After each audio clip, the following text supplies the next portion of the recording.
Hi everyone, welcome back to my channel. Hope you guys are all doing super well. So as you guys can see, we're kind of in a new setup. It's a little bit weird in the back, a little bit dingy. I moved to the Los Angeles area with my boyfriend and I'm super excited about this new chapter. Now I don't know how long we're gonna be here for because we both really love San Diego. That's where we want to buy a house one day. That's just where we want to be for the rest of our lives. So I don't know how long we'll be here for, but regardless, I'm just super excited about this and I can't wait to take you guys along with me. If you guys want to see more about my life in LA, definitely follow my TikTok and my Instagram because I will be sharing pretty much everything with you guys on there. I know this is like super off topic from what we're going to be talking about today, but I did just want to let you guys know about this major change. So back to today's video. Today we're going to be talking about what happened to Bryan Dos Santos Gomes. In 2006, Bryan was out walking with his mother Maria when he was suddenly snatched from her arms. It's been almost 16 years since Bryan was abducted and we still don't know what happened to him. Now this case is pretty crazy. A lot of people thought that Bryan's parents were behind this abduction, that it might have been coyotes that were behind this. Other people think it was a random abduction. I hope by making this video I can bring more awareness to Bryan's disappearance and hopefully someone out there knows something and can bring Bryan back to his family. So yeah, that's pretty much what we're going to be talking about in today's video. If you guys are new to my channel, welcome, bienvenidos. I hope you guys are able to subscribe down below before you guys leave so you guys can join the familia. Again, I really appreciate you guys watching my videos and supporting this channel. It literally means the entire world to me, so thank you guys again for being here. Alright, that's pretty much all I have to say. Let's jump right into today's video.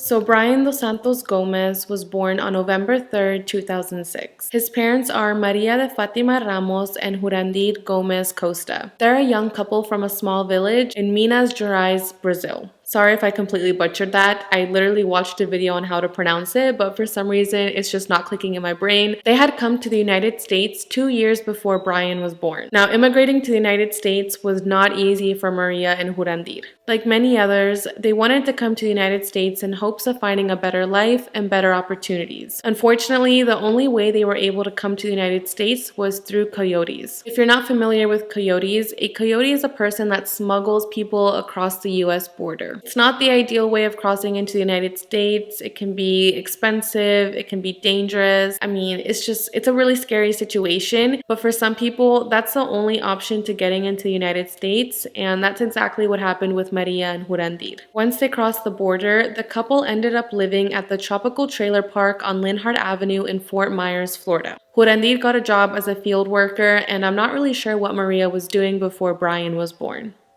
So then on December 1st, 2006, Maria went out for a walk with her friend Janice and 4-week-old Bryan. I saw some reports saying that Janice was also with her child at the time, but then other reports said that Janice was by herself, so I'm not 100% sure on that situation. So Maria, Janice, and Bryan were waiting at a bus stop on Route 41. They had just finished going to a doctor's appointment, so they were waiting for this bus to take them back home. While they were waiting at the bus stop, a woman in a black 2-door Ford SUV pulls up to the girls and begins to ask them for directions. This woman said that she had been driving around for 8 hours and could not find her mother's house in Pine Manor. So she asked Maria and Janice if they could help her out, and they did. They tried to give her directions to Pine Manor as best as they could, but as they were giving her directions, the bus actually arrived, so they told the woman goodbye and got on the bus. A bit of time went by and the bus finally reached their destination, so Maria and Janice got off the bus with baby Bryan. When they got off the bus, they noticed that the woman in the black SUV was there waiting for them. She had literally followed them from the last bus stop all the way to this new destination. So this woman approaches the girls again and is like, listen, I know you guys gave me directions, but I literally have no clue how to get to Pine Manor and I need to get to my mother's house ASAP. She said her mother was taking care of her baby, so she needed to get there ASAP to pick her up. She even offered to pay Maria and Janice money if they got inside her car and could lead her to the right address. I mean, at this point, Maria and Janice feel bad that this mother is lost. She's been driving around for 8 hours and all she's trying to do is just get to her mother's house to pick up her kid. Because of this, Maria and Janice decide to get inside the car with baby Bryan. Once inside of the SUV, Maria sees a child's car seat and a diaper bag in the back. This further confirms what the woman was saying about being a mother and just trying to get to her baby. So at this point, Maria didn't feel threatened. She didn't feel as if she was just getting into a random person's car. She felt as if she was getting into another mother's car that was just trying to get to her baby. This woman also seemed very nice, so Maria and Janice literally had no reason to think that they were in any danger. So once everybody gets inside the car, the woman starts driving and Maria and Janice are giving her directions on how to arrive to Pine Manor. She tells the girls that once she gets to her mother's house and picks up her baby, she will drop them back off at the bus stop on Route 41. While they're driving, this woman actually calls her mother and tells her, listen, I got these girls in the back seat that are giving me directions. Can you tell me the street name again? Can you tell me where to turn? She even tells her mother that she has to go back and drop the girls off at the bus stop. So she's basically just telling her mom the situation. So Maria and Janice eventually get this woman near the area of Pine Manor and they're thinking to themselves, okay, now that she knows how to get here, she's just gonna go drive us back to the bus stop. However, that's not what happened. Instead, this woman pulls out a knife and points it towards baby Bryan. She then demands $500 and tells the girls that she's headed toward Tampa, Florida, and that they cannot tell police any of this. She told them that if police do stop the car, they need to act like they all know each other, they need to not make a scene, and if they do cause anything to make police suspicious, she will harm their families. So Maria and Janice comply, they don't make a scene, they don't ask for help, nothing. They just sit in the car and wait. Eventually, this woman drops Maria and Janice off at a roadside near the Villaggio housing development off Three Oaks Parkway in Estero, Florida. When Maria was getting out of the car, she reaches to take baby Bryan with her, and the woman tells her no. This woman tells her she needs to leave her baby behind. At this point, she's still holding a knife, so Maria complies and gets out of the car, leaving baby Bryan behind. Then the woman told Maria and Janice that they needed to wait 10 minutes before calling anyone and drives away with Bryan still inside the car. Since then, this woman and Bryan have never been seen again.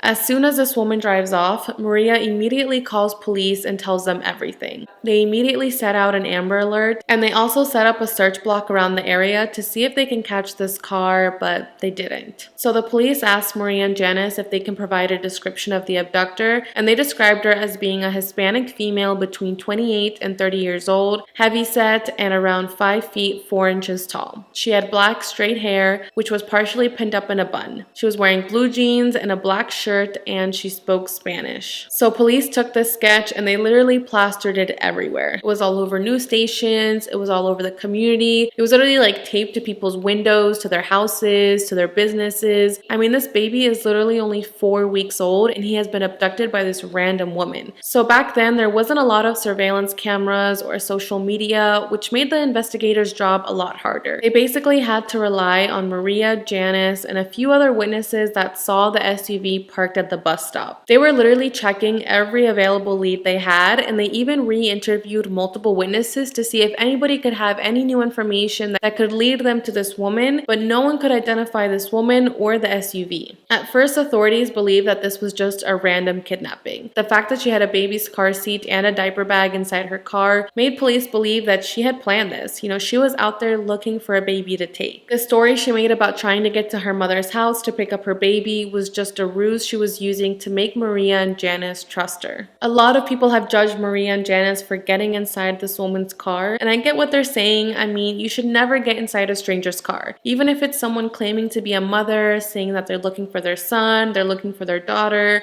they're looking for their pet. I mean, you just cannot trust people nowadays, you guys. It's really scary and it's sad that we have to think that way. But even if someone looks like they're in distress and is asking for help, they may not have good intentions. I don't want to judge Maria or Janice because, you know, what happened, but I definitely just want to give an FYI to you guys to not get inside strangers' cars.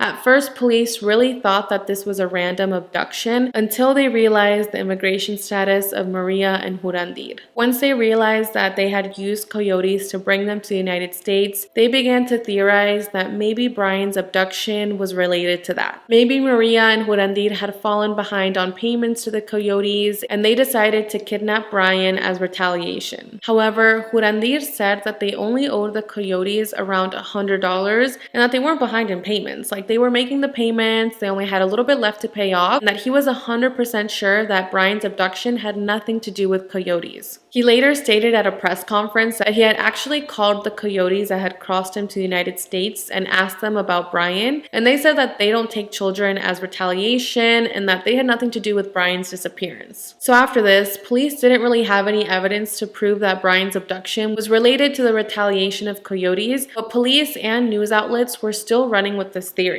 Bryan's parents were heavily criticized by the public. I mean, people were making some really mean comments to them. People were blaming them for what happened to Bryan. They were making statements such as, oh, if you had never come to the US illegally, this would have never happened. If you had never used coyotes, this would have never happened. You shouldn't have gotten inside that woman's car. I mean, they were just making really mean statements to Bryan's parents. I'm sure Maria regrets getting inside this woman's car, and it's just not helpful to have people attacking her and blaming her for something that she didn't do. At the end of the day, this woman that abducted Bryan is the one that needs to be held accountable. So I felt really bad for Bryan's parents because they didn't even want to go on the news to plead for their son's return. They didn't want to make any public statements because anytime they did, they were just heavily criticized and it was just getting too much to handle. At one point, police even asked Jurandir if he had sold Bryan. He said he could not believe that police were asking him this and that he would never in his life sell Bryan. He says that police would visit him and Maria every single day, looking through the house, asking them more questions about the coyotes, asking them if they sold Bryan. They felt as if police were pointing fingers at them instead of trying to look for this woman that abducted Bryan. They even took the clothes that Maria and Jurandir were wearing the day Bryan disappeared into evidence. They also took the clothes that Bryan was wearing the day before as evidence, but they didn't find anything on the clothes. Upon further investigation, police came to the conclusion that Bryan's parents had nothing to do with his abduction. So police continue on with the investigation and months go by without any movement in the case. There were still no sightings of Bryan, this woman, the black SUV, nothing. Thankfully, there was still media coverage on Bryan's abduction. America's Most Wanted actually made an episode talking about what happened to Bryan, and John Walsh, which is the host, was asking people to put politics aside when it came to finding Bryan. As I mentioned earlier, Bryan's parents were heavily criticized for using coyotes to come to the United States, and a lot of people weren't even focusing on Bryan. They were just focusing on criticizing the parents. So John Walsh really wanted people to stop focusing on the coyotes, stop focusing on politics, stop focusing on their immigration status, and just solely focus on finding Bryan. I wasn't able to find a clip of this America's Most Wanted episode, so that's why I can't include it here. Nancy Grace also did a segment on CNN about Bryan's abduction, which I wasn't able to find a clip for either. The only thing I was able to find was a transcript of the episode, so I'm not sure why they're not available anymore, but regardless, the media was still talking about Bryan's abduction. However, despite all this media coverage, Bryan was still not found.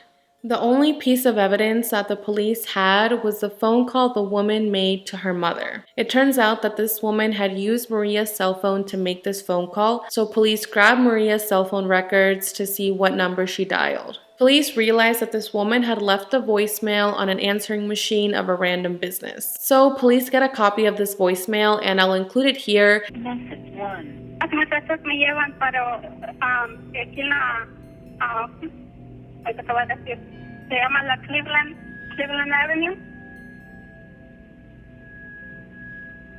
Sí, pero es que ellas dicen que hay otros calles que se llaman así. Entonces solo Pine Minor, entro ahí en Pine Minor, calle 11. Oh, ok. Pero tú en cuánto tiempo llegas? Porque tengo que regresar a las muchachas. Ok. Yo te llamo para atrás, ¿ok? Bye-bye. Ok, bye-bye.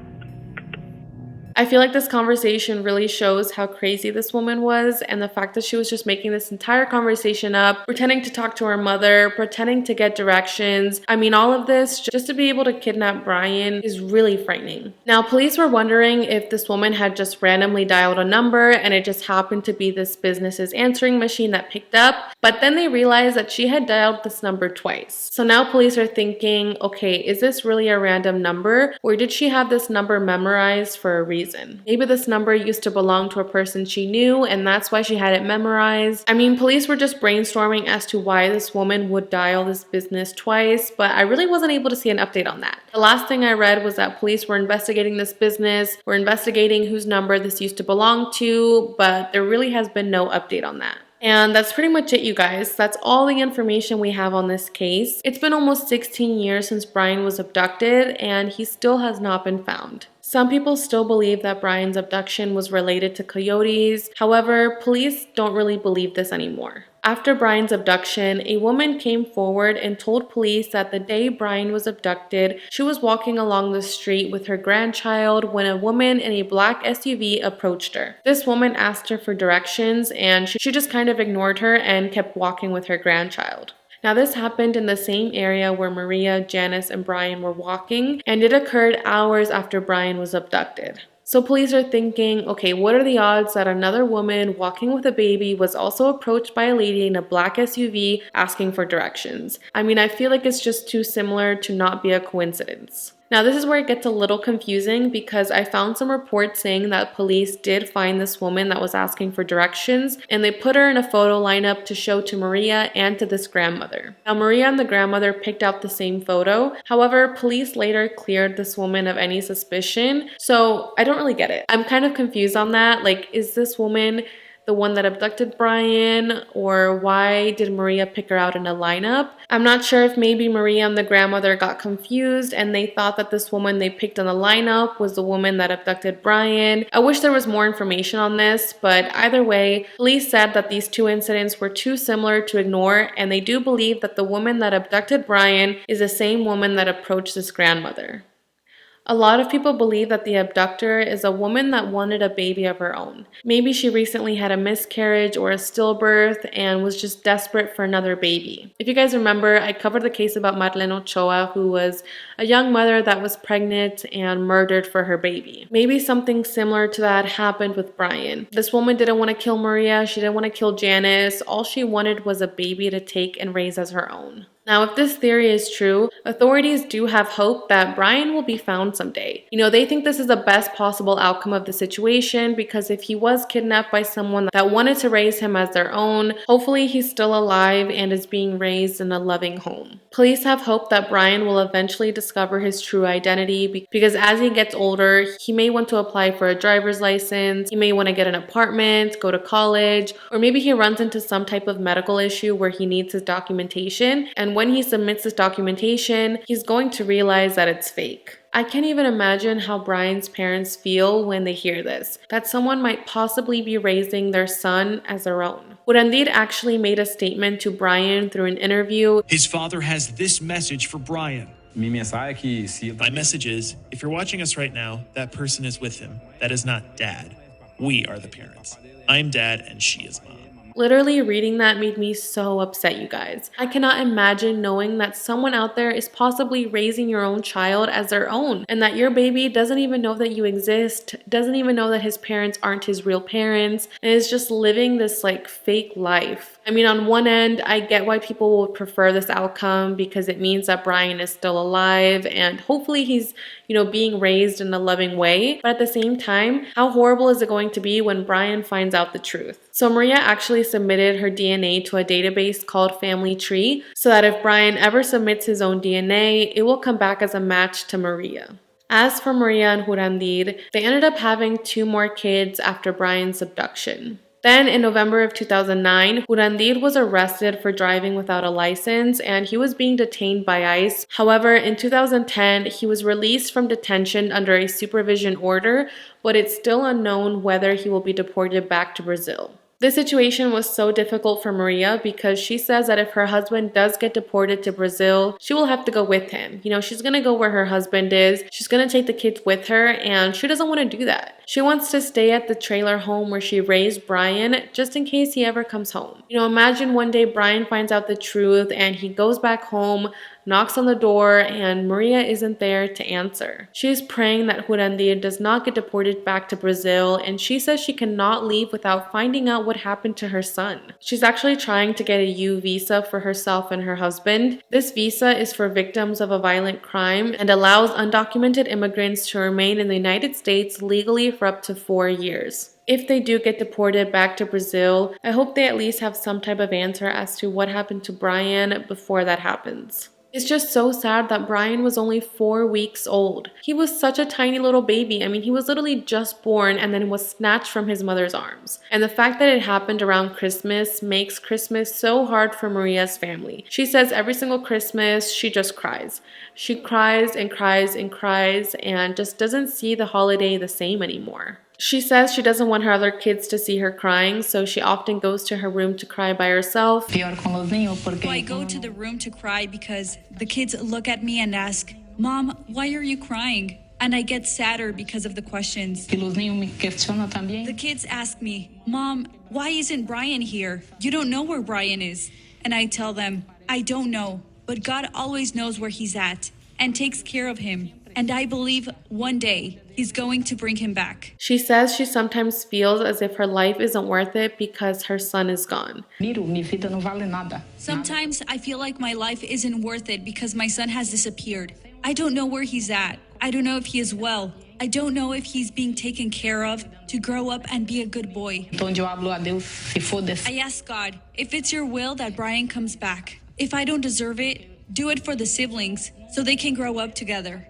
I really hope and I pray that Bryan is found safely and can return to his family soon. Anyone with any information about Bryan's whereabouts or about his abduction is asked to call the Fort Myers Police Department or 1-800-THE-LOST. There is a $21,000 reward being offered for Bryan's safe return. Here's an age-progressed photo of Bryan. He's a Hispanic male with black hair, brown eyes, and is of Brazilian descent. He would be 15 years old today. And that's pretty much it, you guys. That's all the information I have for today's video. I wish there was a better outcome. I wish Bryan was back and reunited with his family. This case was a little confusing, so I hope I explained it well. But if you guys have any questions, make sure to leave it in the comment section down below so I can answer them. Again, thank you guys so much for watching today's video, and I will see you guys in the next one. Bye, guys!